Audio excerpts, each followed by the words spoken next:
बोकारो में सांसद खेल महोत्सव का आयोजन। खेलो इंडिया फिट इंडिया के तहत हो रहा आयोजन। युवाओं को खेल से जोड़ने का किया जा रहा प्रयास। रांची स्थित आजसू कार्यालय में केंद्रीय महासचिव ने की प्रेस कॉन्फ्रेंस। कुर्मी को एसटी सूची में शामिल कराने का किया समर्थन। 20 सितंबर को आयोजित कार्यक्रम का किया समर्थन। दुर्गा पूजा को लेकर समन्वय समिति की बैठक उपायुक्त मंजुनाथ भजंत्री की अध्यक्षता में हुई बैठक में सभी पदाधिकारी रहे मौजूद। टेपकी गांव में जितिया जतरा मेले का आयोजन। मेले में फास्ट फूड खाने से बिगड़ी तबियत। 35 बच्चे फूड पॉइजनिंग के शिकार। जामताड़ा में व्यापारी से लूट मामला। व्यापारी से 1.34 लाख रुपए की लूट हुई। लूट मामले की जांच की गई।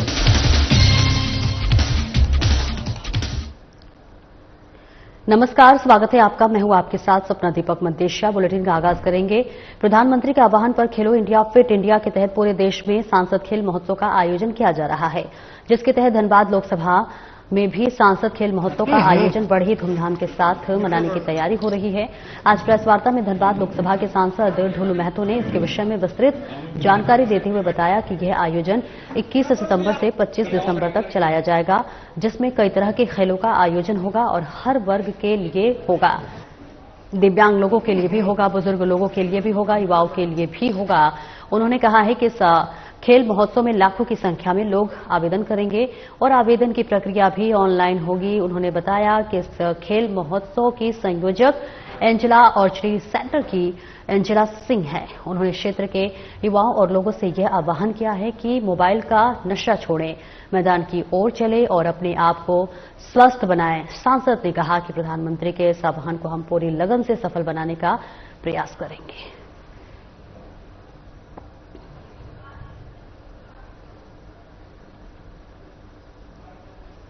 जो 12 अक्टूबर 2025 को बिरसा मुंडा धनबाद में इसका प्रारंभ होगा और इस खेल महोत्सव में युवा साथी लगभग लाखों की संख्या में भाग लेंगे। साथ ही नियम और खेल में भाग लेने वाले के जो ये है लिस्ट है, कौन कौन खेल इसमें होगा। इसमें फुटबॉल, बास्केटबॉल, वॉलीबॉल, कबड्डी, कुश्ती, जूडो, एथलेटिक्स, दौड़ एवं अन्य प्रतियोगिता, शतरंज, क्रिकेट, बैडमिंटन। दिव्यांगों के लिए भी किया जाएगा, बुजुर्गों के लिए भी किया जाएगा, ताकि हम लोग कैसे धनबाद लोकसभा क्षेत्र के तमाम खिलाड़ी और खेल प्रेमी को हम लोग फिट रखें और वो आगे बढ़े। राजधानी रांची के हरमोह स्थित आजसू केंद्रीय कार्यालय में पार्टी के केंद्रीय महासचिव सह पूर्व विधायक लंबोदर महतो आयोजित संवाददाता सम्मेलन को संबोधित किया। संवाददाता सम्मेलन के माध्यम से पार्टी के द्वारा आगामी 20 सितंबर को आयोजित रेल टेका टहर ठेका कार्यक्रम का आजसू पार्टी के पूर्ण समर्थन की घोषणा की गई। साथ ही आजसू पार्टी ने राज्य के सभी राजनीतिक दलों से आह्वान किया है कि वे कुर्मी और कुटमी को एसटी की सूची में शामिल कराने की दिशा में पहल करें। पार्टी के पूर्व विधायक लंबोदर महतो ने संवाददाता सम्मेलन को संबोधित करते हुए कहा कि कुर्मी समाज की तरफ से आगामी 20 सितंबर को रेल टेका डहर छेका कार्यक्रम आयोजित किया गया है, जिसका आजसू पार्टी पूर्ण रूप से समर्थन करती है। उन्होंने कहा कि आजसू और भारतीय जनता पार्टी शुरू से कुर्मी को एसटी की सूची में शामिल करने की पक्षधर रही है।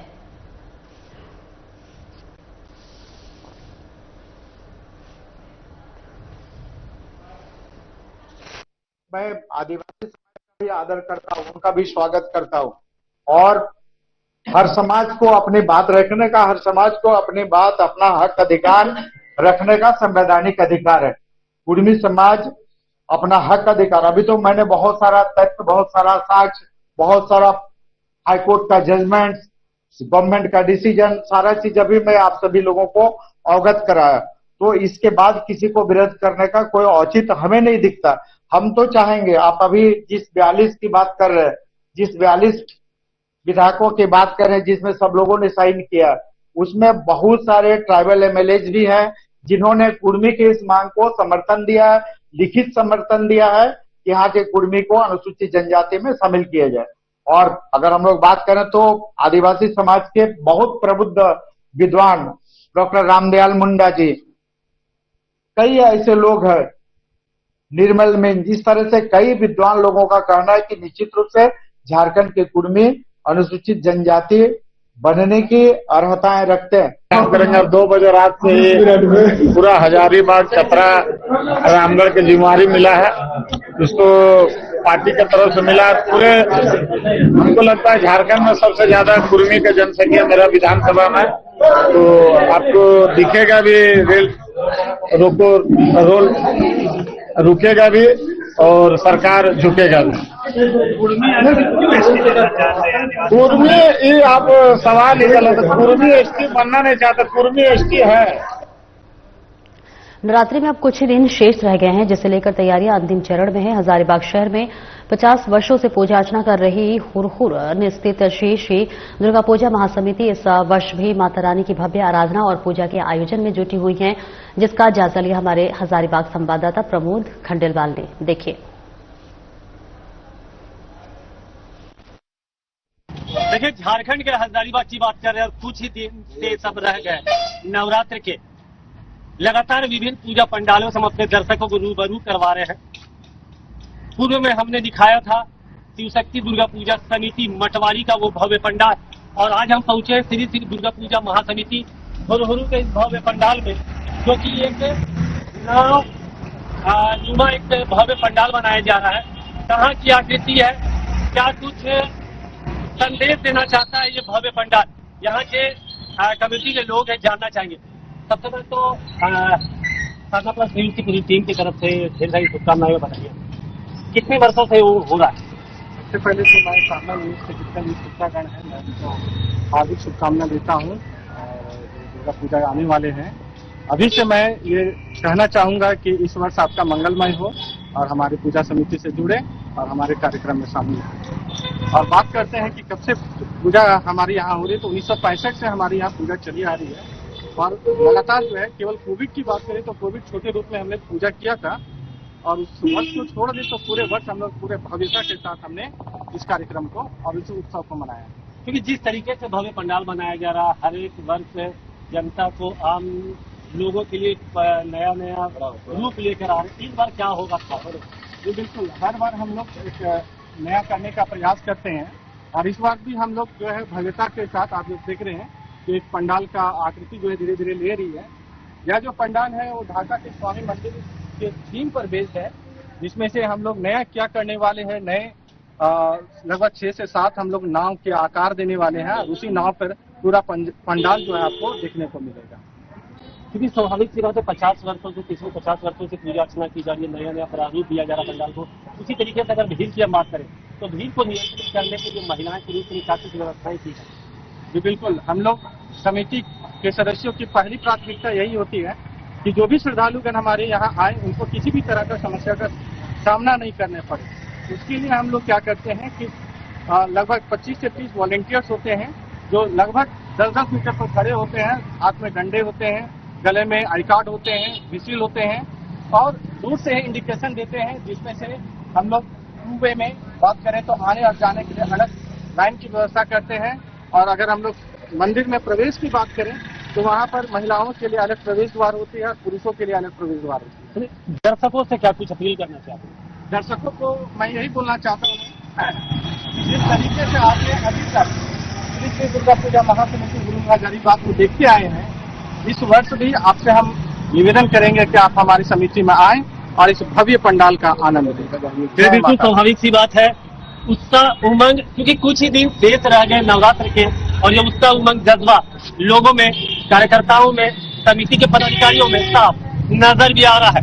अपने दर्शकों को आने वाले नवरात्र की ढेर सारी शुभकामनाओं के साथ अपने कैमरामैन सहयोगी के साथ में प्रमोद खंडेलवाल, साधना प्लस न्यूज, हजारीबाग।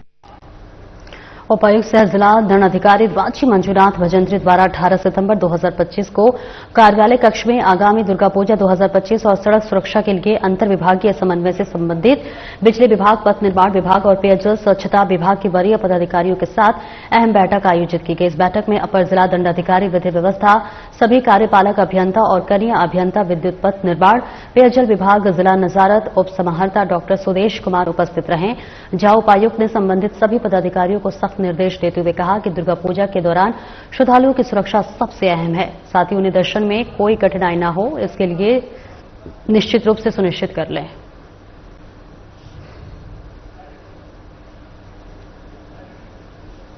तो देखिए तस्वीरें दिखा रहे हैं जहां उपायुक्त सह जिला दंडाधिकारी रांची मंजुनाथ भजंत्री द्वारा 18 सितंबर 2025 को कार्यालय कक्ष में आगामी दुर्गा पूजा 2025 और सड़क सुरक्षा के लिए अंतर विभागीय समन्वय से संबंधित बिजली विभाग, पथ निर्माण विभाग और पेयजल स्वच्छता विभाग के वरीय पदाधिकारियों के साथ अहम बैठक आयोजित की गई। इस बैठक में अपर जिला दंडाधिकारी विधि व्यवस्था, सभी कार्यपालक अभियंता और कनीय अभियंता, विद्युत, पथ निर्माण, पेयजल विभाग, जिला नजारत, उप समाहर्ता डॉक्टर सुदेश कुमार उपस्थित थे। उपायुक्त ने संबंधित सभी पदाधिकारी को सख्त निर्देश देते हुए कहा कि दुर्गा पूजा के दौरान श्रद्धालुओं की सुरक्षा सबसे ज्यादा महत्वपूर्ण है। साथ ही उन्हें दर्शन में कोई भी कठिनाई न हो, इसके लिए यह निश्चित रूप से सुनिश्चित कर लें। तो रांची से ये तस्वीरें आपको दिखा रहे हैं जहां दुर्गा पूजा को लेकर समन्वय समिति की बैठक की गई है। उपायुक्त मंजुनाथ भजंत्री की अध्यक्षता में ये महत्वपूर्ण बैठक की गई है।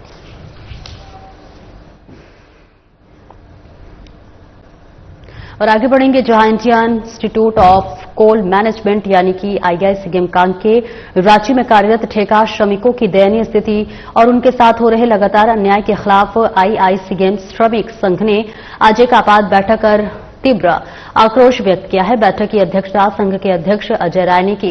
अजय राय ने बताया कि कोल इंडिया लिमिटेड के निदेशक मंडल ने ठेका श्रमिकों को बीमा, आवास, शिक्षा और स्वास्थ्य सुविधा देने का ऐतिहासिक निर्णय लिया था, लेकिन IICM प्रबंधन की उदासीनता के कारण आज तक इन सुविधाओं का जमीनी स्तर पर क्रियान्वयन नहीं हो पाया है। परिणामस्वरूप श्रमिकों में गहरी नाराजगी व्याप्त है। तो Indian Institute of Coal Management यानी कि IICM कांके रांची में कार्यरत ठेका श्रमिकों की दयनीय स्थिति और उनके साथ हो रहे लगातार अन्याय के खिलाफ IICM श्रमिक संघ ने आज एक आपात बैठक कर तीव्र आक्रोश व्यक्त किया, जहां बैठक की अध्यक्षता संघ के अध्यक्ष अजय राय ने की। अजय राय ने बताया कि कोल इंडिया लिमिटेड के निदेशक मंडल ने ठेका श्रमिकों को बीमा, आवास, शिक्षा और स्वास्थ्य सुविधा देने का ऐतिहासिक निर्णय लिया था, लेकिन IICM प्रबंधन की उदासीनता के कारण आज तक इन सुविधाओं का जमीनी स्तर पर क्रियान्वयन नहीं हो पाया है। परिणामस्वरूप श्रमिकों में गहरी नाराजगी व्याप्त है। राज्य से ये तस्वीरें आपको दिखा रहे हैं जहां IICM में ठेका श्रमिकों का शोषण अब बर्दाश्त नहीं, 15 दिनों में मांग पूरी करने की चेतावनी दी गई है। इसके साथ ही मांग पूरी नहीं होने पर आंदोलन की चेतावनी दी गई है। तो Indian Institute of Coal Management यानी कि IICM कांके रांची में कार्यरत ठेका श्रमिकों की दयनीय स्थिति और उनके साथ हो रहे लगातार अन्याय के खिलाफ IICM श्रमिक संघ ने आज एक आपात बैठक कर तीव्र आक्रोश व्यक्त किया।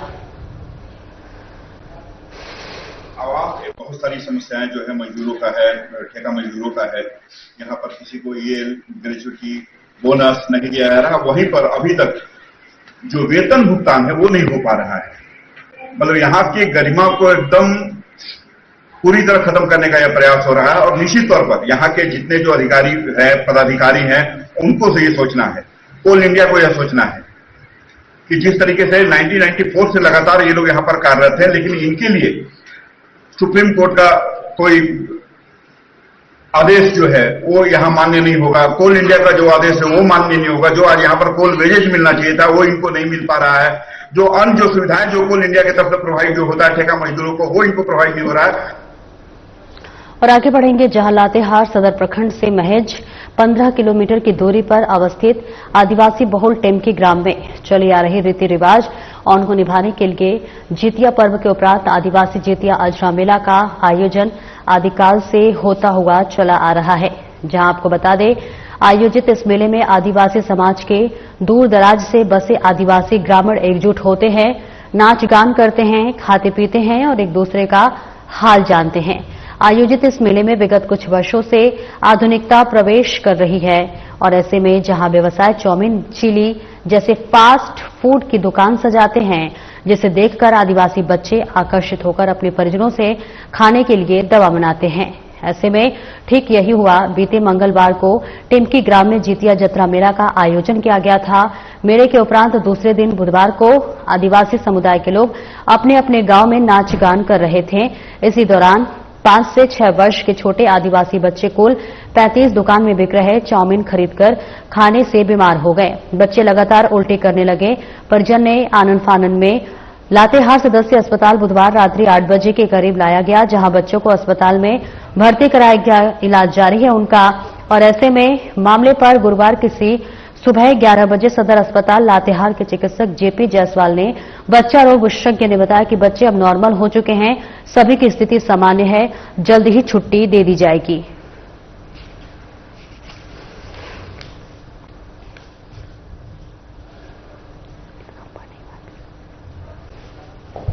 तो तस्वीरें दिखा रहे हैं आपको, जहां बताते चले कि लातेहार में टिमकी गांव में जितिया जतरा मेले का आयोजन किया गया, जहां मेले में फास्ट फूड खाने से तमाम बच्चों की तबीयत बिगड़ गई और जैसे ही इनकी तबीयत बिगड़ी वैसे ही इन्हें अस्पताल में भर्ती कराया गया। हालांकि इलाज के बाद इन्हें जरूर स्वस्थ कर दिया गया। हालांकि बताया जा रहा है कि 35 बच्चे फूड पॉइजनिंग के शिकार हुए हैं, जिसके बाद से अब ये मामला लगातार गर्माता हुआ नजर आया। 8 बजे के करीब बच्चों को हालांकि अस्पताल में भर्ती कराया गया, उनका इलाज किया गया और इस मामले में गुरुवार को सुबह 11 बजे सदर अस्पताल लातेहार ने चिकित्सक जेपी जायसवाल बच्चा रोग विशेषज्ञ ने बताया कि बच्चे अब ठीक हो चुके हैं, बच्चे नॉर्मल हो चुके हैं, उनकी स्थिति सामान्य बताई और उन्होंने बोला कि जल्द ही इन बच्चों को छुट्टी दे दी जाएगी। तो ये तस्वीरें आपको दिखा रहे हैं लातेहार से, जहां टिमकी गांव में जितिया जतरा मेले का आयोजन किया गया था। मेले में तमाम लोग पहुंचे हुए थे, तमाम बच्चे भी पहुंचे हुए थे और जहां मेले में स्थित फास्ट फूड खाने से तमाम बच्चों की तबीयत जो थी वो बिगड़ गई।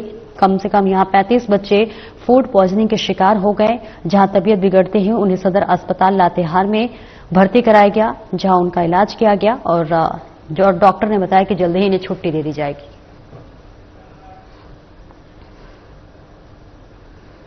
प्रोजेक्ट प्रयास अंतर्गत आईटीआई में विश्वकर्मा पूजा सह दीक्षांत समारोह का आयोजन पाकुड़ जिले में प्रोजेक्ट प्रयास अंतर्गत प्रायोगिक औद्योगिक प्रशिक्षण संस्थान में विश्वकर्मा पूजा सह दीक्षांत समारोह 2025 का भव्य आयोजन हुआ।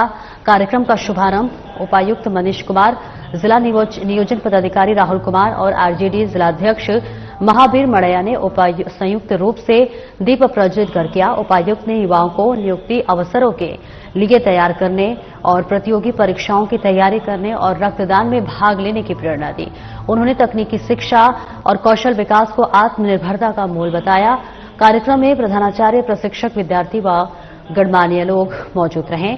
उत्कृष्ट प्रदर्शन करने वाले विद्यार्थियों को प्रमाण पत्र प्रदान किए गए।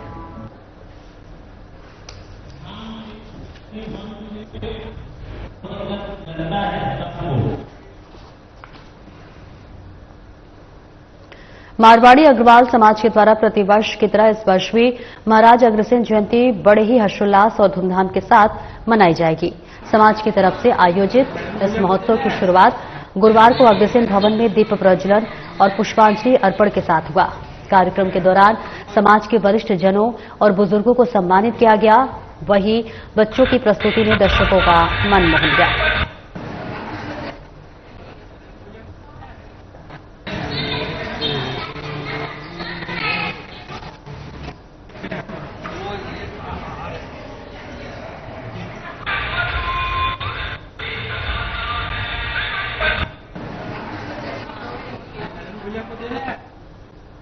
जामताड़ा जिले के नारायणपुर थाना क्षेत्र से बड़ी वारदात की खबर सामने आई है। गिरिडीह जिला के अहिल्यापुर निवासी एक व्यापारी से लाखों रुपए की लूट की गई है। यह घटना चंपापुर पंचायत अंतर्गत दीवाना मोड़ दक्षिण बहल के पास लगभग रात 9 बजे से 9:30 बजे के बीच की बताई जा रही है। सूत्रों के अनुसार शिबुवाडीह अहिल्यापुर निवासी व्यापारी ईदुर अंसारी से 3 अज्ञात अपराधियों ने 1,34,000 रुपए छीन लिए और मौके से फरार हो गए। घटना की सूचना मिलते ही नारायणपुर थाने की पुलिस सक्रिय हो गई है और अपराधियों की गिरफ्तारी के लिए छापेमारी अभियान शुरू कर दिया गया है।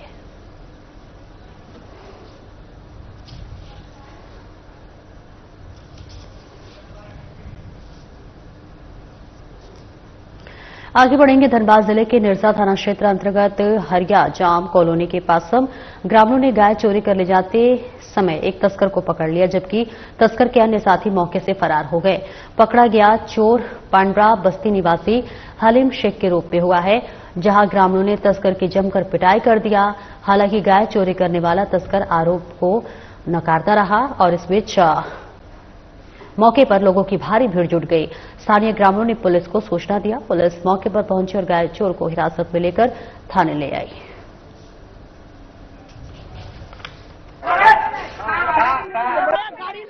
अच्छा, हम बोले कि कहाँ से आ रहे हैं, मेरा दूगो गाय चोरी हो गया। ये बोला हम कोयला चला रहे हैं। जब गाड़ी पर हम चढ़ के देखे तो उसमें थोड़ा गोबर था, थोड़ा था, अभी 40 था, मैंने फूल में लगा था, और ये कोयला भी था उसमें।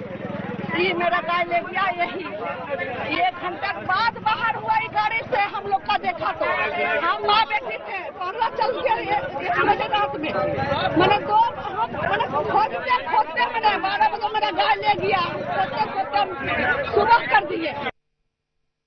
कोडरमा के तिलाया डैम ओपी क्षेत्र में एक दिल दहला देने वाली घटना सामने आई है। तिलाया डैम ओपी क्षेत्र के हड़ाही पंचायत के चमगोदू खुर्द निवासी 30 वर्षीय गोवर्धन साव उर्फ मोदी साव का शव पुलिस ने तिलैया डैम ओपी अंतर्गत जमकट्टी के सिंगारडीह खेल मैदान से बरामद किया है। वहीं घटना को लेकर पुलिस अधीक्षक अनुदीप सिंह ने बताया है कि परिजनों की शिकायत पर पुलिस जांच में पता चला है कि मृतक की पत्नी बबीता देवी ने अपने प्रेमी अजय पासवान और उसके चचेरे भाई अनिकेत पासवान की मदद से अपने पति की हत्या करवा दी। क्षेत्र में एक जमकट्टी गांव है, वहां पर एक अज्ञात लाश मिली थी कल सुबह में। तो इसके लिए एक जो कांड प्रथम दृष्टिया जो है हत्या का कांड प्रतीत हो रहा था, तो कांड की सेंसिटिविटी को देखते हुए एक स्पेशल टीम का नेतृत्व गठन किया गया। कोडरमा के ही रहने वाले हैं, गोवर्धन साहब नाम है इनका। तो इनकी जो पत्नी है उनके द्वारा ही इनकी हत्या कराई गई थी अपने प्रेमी के साथ मिलके। प्रेमी का नाम अजय है जो पास ही में रहता था, और पत्नी के द्वारा अपने इस प्रेमी से मिलके अजय पासवान से मिलके, और इस घटना में एक नीतीश कुमार भी शामिल है जो अजय पासवान का भाई लगता है, जो जमकट्टी, और वहां पे इन्हें शराब पिलाई गई। और शराब पिलाने के बाद जब ये बेहोश मतलब नशे में हो गए तब गमछी से इनका गला घोटा गया, और उसके बाद जब ये बेहोश टाइप हो गए तो एक पत्थर से, भारी पत्थर से इनका सर जो है वो कूच दिया गया। द्वारा इन्वेस्टिगेशन के क्रम में वो सिम जो है वो अभियुक्त के पास से बरामद कर लिया गया है। साथ ही घटना में प्रयुक्त जो मोटरसाइकिल थी वो भी बरामद कर ली गई है। और गुरुवार को धनबाद पुलिस को बड़ी सफलता मिली है। पुलिस ने एक युवक को लोडेड कट्टा के साथ गिरफ्तार किया है। इस मामले की जानकारी बाघ मारा एसडीपीओ पुरुषोत्तम कुमार सिंह ने प्रेस वार्ता कर दी है, जहां आपको बता दें कि एसडीपीओ ने बताया है कि गुप्त सूचना के आधार पर की गई कार्रवाई में पुलिस ने आरोपी को धर दबोचा। तलाशी के दौरान उसके पास से एक देसी कट्टा लोडेड अवस्था में बरामद किया गया है। आरोपी के खिलाफ आर्म्स एक्ट के तहत मामला दर्ज कर कानूनी कार्रवाई शुरू कर दी गई है।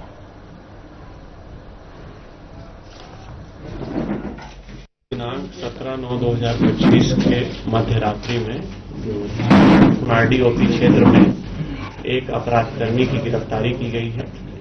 वो किसी आपराधिक घटना देने के अंजाम में था। इसकी गुप्त सूचना हम लोगों को प्राप्त हुई थी, जिसके आधार पर तरास पुलिस निरीक्षक, थाना प्रभारी सोनारडी, थाना प्रभारी बरोड़ा एवं अन्य पुलिसकर्मियों के द्वारा जो है छापामारी करके अपराधकर्मी ऋतिक शर्मा को गिरफ्तार किया गया। उसके पास से एक देसी कट्टा और एक जिंदा कारतूस जो है वो बरामद किया गया है। और ये इस हथियार को कहां से लाए थे और क्या अग्रतर ये करने वाले थे, उन सभी बिंदुओं पर भी अनुसंधान जारी है। पाकुड़ शहर और हिरनपुर बाजार में नो एंट्री के समय में भी भारी वाहनों की एंट्री हो जाती है, जिससे कि राहगीरों को परेशानी होती है। वहीं शहर के हाटपाड़ा में नो एंट्री के समय भारी वाहनों का एंट्री होने पर लोगों का गुस्सा फूट पड़ा। ऐसे में लोगों ने जमकर हंगामा किया और दरअसल तो सुबह 6 बजे से दोपहर 2 बजे तक, फिर शाम 4 बजे से रात 10:30 बजे तक भारी वाहनों की नो एंट्री है। बावजूद इसके भारी वाहनों का परिचालन जारी है। बता दें कि चालक मनमानी ढंग से और काफी तेज गति से वाहन चलाते हैं, जिससे राहगीरों को परेशानी का सामना करना पड़ता है।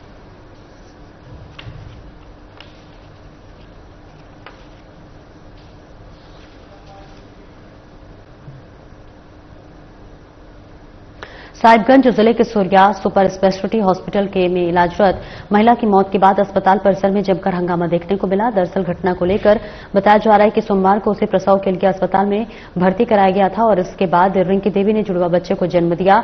इसमें एक बच्चा और एक बच्ची है। महिला के साथ साथ दोनों बच्चों को भी वहां भर्ती कराया गया था। आगे बताया जा रहा है कि महिला IVF तकनीक से गर्भवती हुई थी। इस क्रम में अस्पताल प्रबंधन द्वारा करीब 8 लाख रुपए वसूले गए।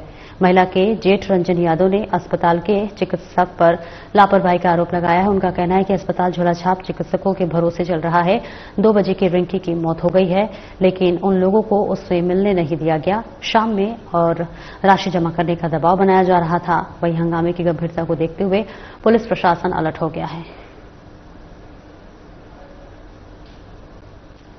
9 महीना सिलाई यहाँ चल रहा था फर्स्ट इलाज में यहाँ 3 लाख रुपया लिया, लेकर अपना इलाज करा। उसको 9 महीना से इलाज करा। आज से 4 दिन पहले उसको डिलीवरी हुआ, एक बेटा एक बेटी, सब ठीक था।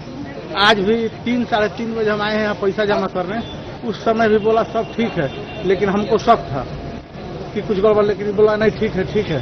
बच्चा को भी हम क्या कहते, बच्चा भी ठीक है। उस पर थाना गाड़ी पहले लगा के हम गए, गाय भैंस दुहने के, गाय माल दुआ के आएंगे देख रहे, तब थाना को पहले बुला लिया, गेट में ताला मरवा दिया। अब बोल रहा है कि एम्बुलेंस से लेकर आइए, उसको बाहर ले जाइए, आई मर गई। तो नेचुरल है, जिसके परिवार में डेथ होता है उसके परिजन आक्रोशित होते ही हैं, और आक्रोशित होने के बाद उस समय आदमी विवेक शून्य हो जाता है। किसी भी तरह का घटना हो सकती है। ये अस्पताल साहेबगंज का है, मेरा नहीं है, आप लोगों का है। हर क्षण हम लोग तैयार रहते हैं अपनी सेवा देने के लिए। तो हम लोग भगवान नहीं है, डॉक्टर हैं। ऑपरेशन करते हैं, ईश्वर पर छोड़ देते हैं। वैद करे वैदागिरी, ईश्वर करे भलाई, लेकिन ईश्वर की इच्छा नहीं थी उसको बचाने की, नहीं बच पाई। हम उसके लिए दुख प्रकट। फिलहाल इस बुलेटिन में इतना ही। नमस्कार।